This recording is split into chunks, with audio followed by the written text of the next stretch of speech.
Forum organisé par le NDI. J'ai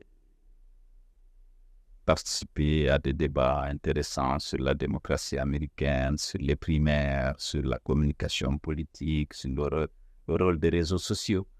Beaucoup de thèmes intéressants ont été donc discutés dans le cadre de l'International Leader Forum. Ensuite, il y a eu la convention. J'ai approché, j'ai vu des gens, les grands responsables du Parti démocrate, le président Clinton, Madame Clinton, Madame et Monsieur Barack Obama, Monsieur Biden, bien entendu, Madame Harris elle-même, qui a fait un bon discours et elle a promis, et c'est important, qu'elle ne sera pas amie au dictateur.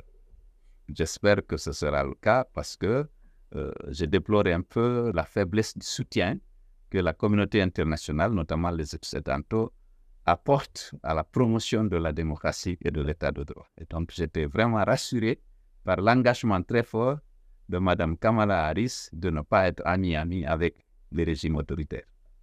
Alors, il faut dire que vous ne venez pas directement de Guinée. Vous avez quitté votre pays depuis déjà plus de 2 ans. Est-ce qu'il faut considérer que vous êtes en exil désormais?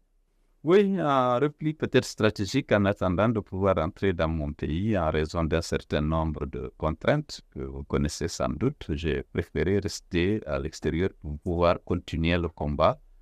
Ceux qui sont rentrés pour essayer de le mener de l'intérieur, ils ont des soucis, ils sont en prison et certains sont portés disparus. Alors, parmi les contraintes que vous évoquez, il y a une affaire qui pèse contre vous. Il s'est dit que lors de la privatisation de la compagnie nationale Air Guinée, vous étiez ministre des Transports à l'époque, vous êtes soupçonné d'avoir vendu à bas prix la compagnie aérienne et de vous être enrichi par rapport à cette vente. Alors, qu'est-ce que vous répondez à ces accusations? Est-ce que vous êtes prêt à aller affronter la justice de votre pays? Oui, si je suis dehors, ce n'est pas parce que j'ai peur de la justice. Moi, j'étais plutôt heureux. Je saluais que ce dossier soit envoyé à la justice. Même s'il est frappé déjà par la prescription, parce que c'est des opérations de privatisation qui ont été menées sous la pression de la Banque mondiale et du Fonds en 2002. Et donc, il y a plus de 20 ans que cette opération a eu lieu, mais je n'ai joué aucun rôle. C'est un dossier qui est passé par le Conseil des ministres qui l'a approuvé, parce que c'était une conditionnalité d'atteindre le point d'achèvement de l'initiative PPTE à l'époque. Et le ministre des Finances est seul compétent pour justement la privatisation des entreprises publiques. Et cette opération a été menée exclusivement par le ministère des Finances après l'adoption de la décision en Conseil des ministres. Le ministre des Transports que j'étais, le ministère d'ailleurs que je dirigeais, n'a pas participé justement à la mise en œuvre de cette décision du Conseil des ministres après que le président ait pris un décret pour justement acter cette privatisation de la compagnie. C'est purement politique en raison de mon opposition ou de ce qu'on a considéré mon empêchement à aller aux élections et mes critiques vis-à-vis des dérives de la transition qui m'ont valu cette convocation à la CUF.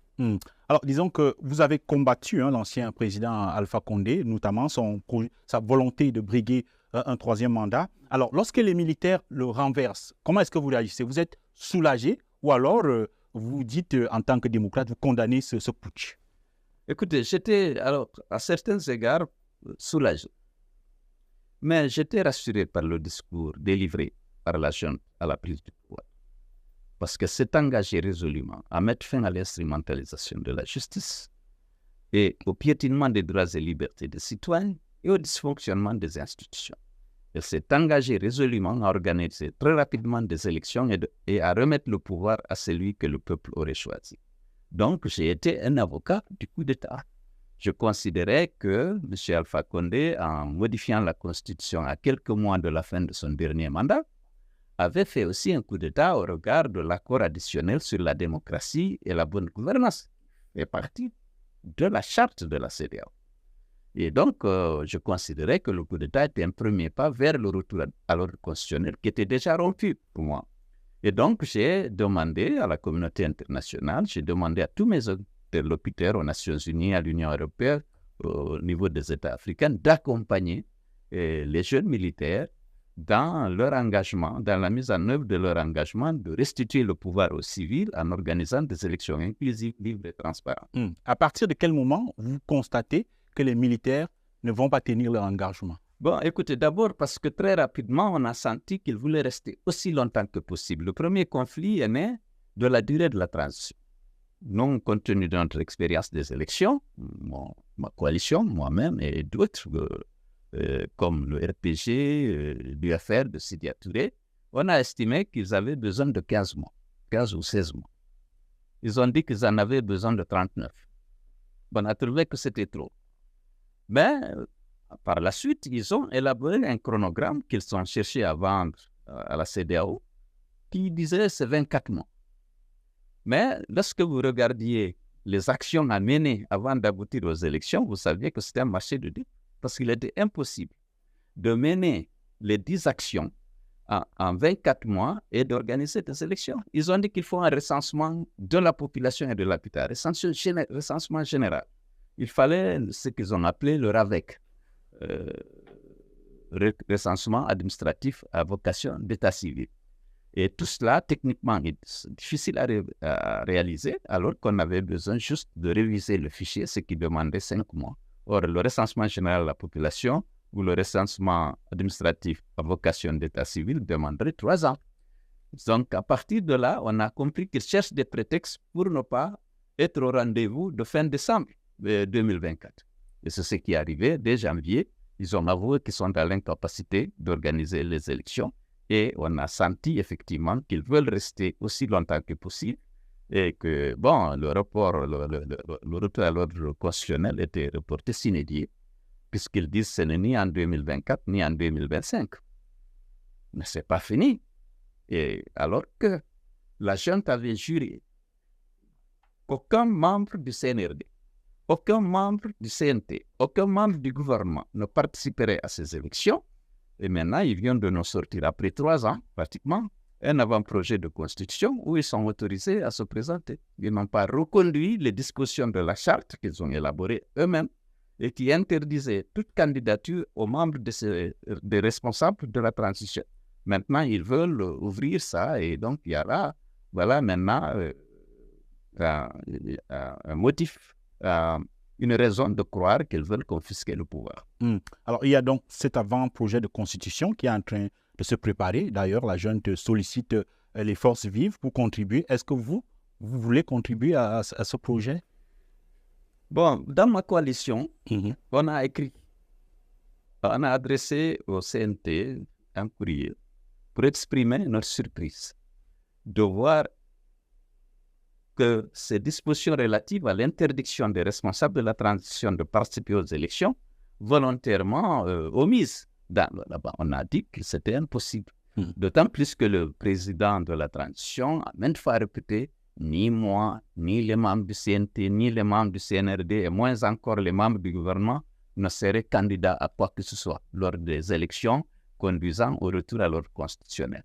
Donc, on a dit déjà que la non-reconduction de ces dispositions dans les dispositions transitoires de la Constitution était une tentative d'ouvrir la voie aux membres, au président Mamadi de briguer justement un mandat sans compter. Il y a toute une campagne, la préparation de ça, les mouvements de soutien qui se prospèrent partout dans le pays, des tournois de football à sa coupe, des cultes, un véritable culte de personnalité qui crée le doute, renforce plutôt le doute quant à la volonté de la junte d'organiser des élections libres et transparentes et de remettre le pouvoir à celui que le peuple aura choisi. Alors, on comprend que vous vous inscrivez déjà contre la volonté du président de la transition de briguer un 3e mandat. Il n'y a pas, selon vous, de dialogue possible encore? Ou alors il faut s'inscrire définitivement dans la résistance? C'est un appel que vous lancez aux Guinéens? Non, déjà, moi, on a exprimé notre position. On a dit qu'il faut réintégrer dans la Constitution cette disposition qui interdit justement la participation aux élections des responsables de la transition. C'est déjà communication et nous avons défendu ça parce que pour nous, il faut respecter la parole. Il faut respecter les serments. Mamadi Doumbouya a juré sur la charte de la transition qu'il a élaborée. Et cette charte contenait naturellement ces dispositions. Il a juré de la respecter et de la faire respecter devant le peuple de Guinée et devant la communauté internationale. Et il a répété à plusieurs reprises, à l'occasion des interviews, à l'occasion des discours qu'il tenait, il a toujours dit qu'il ne serait pas, ni lui, ni les membres du CNNT, ni les membres du CNT, ni les membres du gouvernement candidats à ces élections. Alors, il ne faut pas trahir son serment. Il ne faut pas renoncer à des engagements qui ont été pris publiquement devant le peuple de Guinée, devant la communauté internationale. Je suis pour le respect des contrats, le respect des serments et le respect de la parole donnée. Alors, vous êtes pour le respect de la parole donnée. Est-ce que vous avez le sentiment que dans votre pays, vous êtes encore, vous les politiciens, écoutés? Je rappelle le contexte régional avec des coups d'État qu'il y a eu au Mali, au Burkina Faso, où les militaires semblent très populaires, parfois ligués contre les anciens politiciens. Est-ce que vous, vous les politiciens, est-ce que votre parole pèse toujours dans l'opinion dans la sous-région? J'ai animé un meeting avant-hier à New York. Les responsables du parti avaient loué une salle de 1000 personnes. Il est arrivé plus de 5000 personnes. On a dû faire recours à la police de l'État de New York pour venir nous aider à maintenir l'ordre. Les gens adhèrent. Les Guinéens sont nostalgiques, ont besoin d'avoir des dirigeants qui respectent le serment, qui respectent la parole et qui contribuent à instaurer une démocratie apaisée dans notre pays. Ce n'est pas le cas. Lorsque le Mamadi Doumbia est candidat aujourd'hui, il a dit qu'il ne veut pas d'organe de gestion des élections, donc il n'y aura pas de CENI. Que ce soit le ministère de l'administration et ses préfets qui organisent. Tous les préfets sont militaires. Que c'est eux qui vont organiser les élections. Si les candidats, vous voyez, le ministère de l'administration et les préfets proclamaient notre candidat, ce serait un coup porté à la démocratie et à l'espoir suscité justement par son arrivée au pouvoir. Parce que c'est tout le contraire du discours qu'il a tenu à la prise du pouvoir et des engagements réitérés qu'il a fait de veiller à ce que les règles et les principes de la démocratie et de l'état de droit soient respectés pendant la durée de la transition. Aujourd'hui, la presse est muselée. Et toutes les voix discordantes sont neutralisées pratiquement de l'intérieur. Toutes celles qui étaient à l'intérieur. On a assisté au retrait des licences de plusieurs radios qui étaient critiques vis-à-vis des régimes, sans autre forme de procès. Et les deux activistes de la société civile, Fonike Mangue et Bill Loba, qui s'apprêtaient à organiser une manifestation pour protester contre justement les dérives de la transition, aujourd'hui sont portés disparus. Après qu'ils aient été arrêtés par la gendarmerie et les forces spéciales, 10 jours après, la justice pond un communiqué pour dire qu'ils ne sont pas au courant de leur arrestation. Le gouvernement fait une conférence de presse pour dire qu'ils ne sont pas au courant de leur arrestation, que c'est des disparitions comme ça et que lorsqu'on est majeur, on a le droit de disparaître. Alors, pour rester sur le sujet des militaires qui prennent le pouvoir dans la sous-région, est-ce que vous comprenez cette opinion publique africaine qui semble parfois fermer les yeux, sinon adhérer à la prise du pouvoir par certains militaires, comme on le voit au Mali, au Burkina Faso, au Niger, par exemple? C'est une manipulation parfois réussie de l'opinion publique. Je pense que les Africains ont besoin de démocratie. Ils ont besoin que les libertés publiques soient respectées dans nos pays. Maintenant, bien sûr, on a des régimes corrompus, on a eu des régimes qui n'étaient pas tout à fait démocratiques aussi non plus.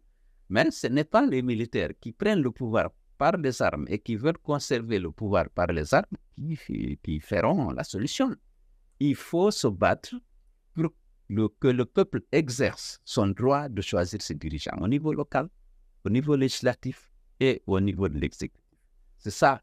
Et que les peuples puissent sanctionner à l'échéance, à la fin du mandat, leurs dirigeants. Ce n'est pas par les armes qu'on peut instaurer ces libertés et instaurer cette démocratie, cet état de droit dont nos populations ont besoin. Alors, il y a des gens qui défendent qu'il y a une démocratie à l'africaine, mais c'est le changement de constitution, Non, je pense qu'il y a les principes et les règles de la démocratie universelle. C'est donner la possibilité au peuple de choisir ses dirigeants et de les sanctionner si nécessaire. Et c'est ça qu'il faut instaurer et veiller à ce que ces règles-là soient respectées. Alors, une autre junte que vous avez connue et combattue, c'était celle de Moussa Dadis Camara, qui vient de faire les frais de la justice. Il a été condamné à 20 ans de prison pour sa responsabilité dans les événements du 28 septembre 2009. Alors, comment est-ce que vous avez réagi à cette condamnation? Alors, d'abord, nous sortons de ce procès. Je n'ai pas à me prononcer sur les condamnations. Je me suis réjoui que ce procès ait pu avoir lieu 13 ans après. Parce qu'on a vu à la télé, le procès était retransmis en direct. Et les populations ont pu suivre la confrontation des présumés coupables et des victimes. Avant de poursuivre, vous donnez quand même crédit à la junte d'avoir organisé ce procès. Oui, alors, si le procès n'a pas été parfait, il y a eu beaucoup de zones d'ombre encore qui n'ont pas été vraiment levées. Ça, c'est sûr. Mais déjà que le procès ait lieu, moi, je pense que c'est un acte qu'il faut saluer. Oui, parce que si les présumés coupables sont confrontés aux victimes à la télévision tous les jours, c'était quelque chose d'important. Il n'y a pas eu de précédent dans le passé, c'est un progrès. Il y a beaucoup de zones d'ombre, le procès n'a pas été parfait. Il y a des gens qui ont été épargnés, il y a d'autres contre lesquels on a sévi, tenant compte de beaucoup de considérations. Mais ceci dit que c'est la première fois qu'on tente d'organiser un procès qui était préparé avant. Il faut rendre hommage au ministre Cheikh Sako qui avait déjà fait beaucoup d'efforts dans la préparation de ce procès. Il restait vraiment pratiquement calottine. Toutes les conditions étaient réunies avant. Mais ceci dit, la décision politique de l'ouvrir et de le conduire à son terme est quelque chose qu'il faut saluer. Alors, il y a donc cette transition qui dure selon vous, mais qui forcément arrivera bientôt à terme. On se demande, quand est-ce que vous rentrez et est-ce que vous serez candidat à l'élection présidentielle? Oui, alors, vous dites bientôt, moi je ne sais pas, je n'ai pas de visibilité. Parce que je sais que ce n'est pas en 2020, la junte a dit que ce n'est pas en 2024, ce n'est pas en 2025. Je sais qu'elle veut confisquer le pouvoir, même en organisant, si nécessaire, si la pression est forte, une mascarade électorale pour se déclarer, déclarer Mamadi vainqueur. Parce que le choix semble être celui-là, mais ce n'est pas celui-là que le peuple veut. Je sais que le peuple se battra pour éviter ça, pour que le droit du peuple de choisir ses dirigeants soit respecté en Guinée. Maintenant, ils ont les armes, ils ont l'argent public, ils essaient d'intimider, de corrompre, d'acheter les consciences, de neutraliser toutes les voix discordantes en fermant les radios, en arrêtant les activités de la société civile, en poussant à l'exil les acteurs politiques qui exigent le retour à l'ordre constitutionnel. Mais ceci dit, le peuple est là. Le peuple veillera au respect de ses droits. Je suis convaincu de cela. Et donc, moi, quand est-ce que je rentre en Guinée? Je rentrerai chez l'un des partis les mieux organisés en Afrique au sud du Sahara. Je vous dis, si je savais, je vous aurais invité nécessairement dimanche passé à New York, où j'ai fait un meeting, a connu la participation de près de 5000 personnes. Et la salle n'a pu prendre que 1000, mais il fallait voir tout l'entourage sur la salle. Il y avait du monde. Et les gens ont confiance à mon parti et à ma personne. Et nous allons nous battre pour qu'il y ait des élections libres et transparentes et que le peuple choisisse ses dirigeants. Quel que soit le prix, on se battra. De l'extérieur, actuellement, je suis en train de me battre. Je suis en train de me battre, de communiquer, d'attirer l'attention de ma partenaire sur la situation qui prévaut là-bas. Certes, aujourd'hui, la communauté internationale semble moins exigeante qu'elle ne l'était il y a 10 ans par rapport à la promotion et à la défense des valeurs de démocratie et de liberté. Vous le savez, africain, vous notez ça et vous le déplorez en tant que démocrate, je suis convaincu. Les droits humains, la démocratie et les libertés n'est pas autant défendu qu'il y a 10 ou 15 ans par la communauté internationale. Ceci dit, c'est à nous, Africains, de nous battre pour promouvoir la démocratie, l'état de droit, la protection des droits humains. On ne peut pas compter sur l'extérieur. Et en Afrique, sinon, si on laisse qu'on compte sur l'extérieur, eh bien, celui qui a les armes prendra le pouvoir et l'exercera aussi longtemps qu'il le voudra. Parlant justement de l'extérieur, vous avez certainement observé qu'en Afrique, il y a un mouvement souverainiste, peut-être même anti-occidental, qui pousse. Et parfois, quand il y a des coups d'État et tout cela, on voit des drapeaux Russes qui circulent, qui sont acclamés et tout cela. Que pensez-vous de ce mouvement souverainiste qu'il y a? Que pensez-vous de la présence russe qui progresse en Afrique et de cette volonté parfois de se libérer des partenaires comme la France, les États-Unis, qui peut-être n'ont pas réalisé les promesses que les Africains attendaient? Je ne suis pas de ceux qui pensent qu'après 60 ans d'indépendance, qu'il faut attribuer nos échecs aux autres. C'est nous-mêmes, nos dirigeants. Il ne faut pas dire, bon, nous, c'est parce que c'est les autres. Depuis l'indépendance, il y a eu des gouvernements qui mènent de bonnes politiques, qui concourent au développement de ces pays. Il y en a où la démocratie a pu prospérer. Ce n'est pas dans tous les pays, mais il y en a. C'est à nous-mêmes de mener ce combat pour le développement et pour la démocratie. On ne peut pas attribuer aux Occidentaux, aux partenaires, même aux Russes, nos échecs. C'est nos gouvernements et notre peuple et nos peuples qui ont manqué de vision et de courage pour affronter, pour lutter valablement contre la corruption et exiger le respect des règles de bonne gestion par nos gouvernants. Et ça, il faut qu'on comprenne qu'on nous sommes souverains, laissés nous seuls. On a besoin de la coopération internationale avec tout le monde, la Chine, la Russie, les États-Unis, l'Union européenne. Mais c'est nous qui devions savoir où sont nos intérêts. Il ne faut pas qu'on se fasse manipuler dans les conflits, dans les guerres d'influence qui opposent les uns et les autres, qu'on se fasse manipuler comme ça. Il faut qu'on sache où sont nos intérêts et qu'on sache comment les défendre. Parce qu'actuellement, chacun défend les intérêts de son pays. Voilà. Alors, deux questions, peut-être pas trop politiques, hein, pour terminer cet entretien. Alors, vous êtes aux États-Unis. Vous avez dit qu'il y a beaucoup de Guinéens qui sont venus lors de votre meeting pour vous soutenir. Il y a comme ça beaucoup d'Africains qui viennent ici pour chercher une vie meilleure. Est-ce que vous avez un message à l'endroit de toutes ces personnes-là qui sont ici et de celles qui sont en Guinée et ailleurs, africains, qui rêvent de venir ici au risque parfois de traversées extrêmement difficiles, sinon même mortelles? Bon, à ceux qui sont arrivés, je leur ai dit hier, avant-hier, par exemple, au meeting, il faut être d'abord courageux. Qu'on soit chez soi ou ailleurs, il faut travailler et être honnête. Je leur ai donné ce conseil-là et qu'ils soient des dignes représentants de la Guinée aux États-Unis. Il y a un état de droit. Le mérite sera reconnu s'il existe. Mais s'il n'existe pas, il ne faut pas compter sur les gens. Il faut que les gens travaillent dur pour émerger, pour prospérer. Parce que le mérite est reconnu ici. Bon, maintenant, pourquoi tout ce monde est là? L'échec des politiques de développement rural, industriel. Lorsque vous n'avez pas d'emploi, lorsqu'il n'y a pas, vous ne pouvez pas vous fixer au village pour aider vos parents. Au niveau du développement rural, il y a eu des slogans d'autosuffisance alimentaire, mais il n'y a pas eu de projet, programme qui vise à accroître les rendements et la productivité du travail agricole. Il y a eu beaucoup de slogans, de politiques, lettres de politique de développement agricole et ça, mais qui ne se sont pas traduites par des actions concrètes qui concourent à élever les rendements, à augmenter le travail, la productivité du travail.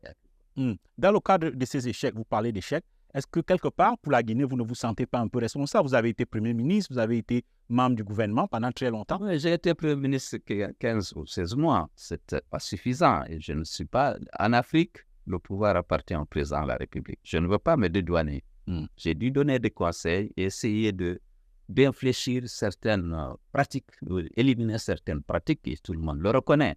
Et d'ailleurs, mon capital politique, je l'ai acquis lorsque j'ai été Premier ministre, lorsque je me suis affronté au fléau qui minait le peuple, la corruption, les exonérations ad hoc, les marchés de gré à gré. Je me suis fait le champion de la lutte contre ces fléaux-là. Et c'est pourquoi le peuple avait reconnu que j'avais j'étais perçu parfois comme un fonctionnaire réputé compétent, mais timide. Mais j'ai affronté la mafia parce qu'il y en avait une en face. Et je dis qu'il faut que certaines pratiques cessent pour que le pays puisse reprendre le chemin du développement et de la bonne gouvernance. Malheureusement, ce n'est pas toujours le Premier ministre qui décide de tout. Et puis, je suis arrivé à un moment où la santé du président avait fortement décliné et ça a contribué à réduire les actions que j'ai voulu mener en tant que Premier ministre. Alors, pour terminer, la VOA, la Voix de l'Amérique, vient de lancer un service Pulaar, une langue que vous connaissez très bien. Un mot peut-être sur l'importance d'un tel service et peut-être des langues africaines dans un contexte global de mondialisation? Non, mais j'ai félicité déjà la Voix de l'Amérique pour avoir pris cette initiative de communiquer dans nos langues nationales parce que vous savez qu'il y a beaucoup de gens qui ne comprennent pas nos langues officielles, français, l'anglais en Afrique. Mais ceux qui parlent leur langue maternelle sont très, très nombreux et ils sont souvent, ceux qui ne maîtrisent pas les langues officielles, sont privés de bonnes informations que la Voix de l'Amérique diffuse, que d'autres radios diffusent. Donc, c'est une initiative à saluer et à encourager. Et ça, d'abord, les gens vont avoir accès à l'information. Et ensuite, ils peuvent naturellement accéder à des informations qui leur permettraient de préserver leur santé, d'accroître leur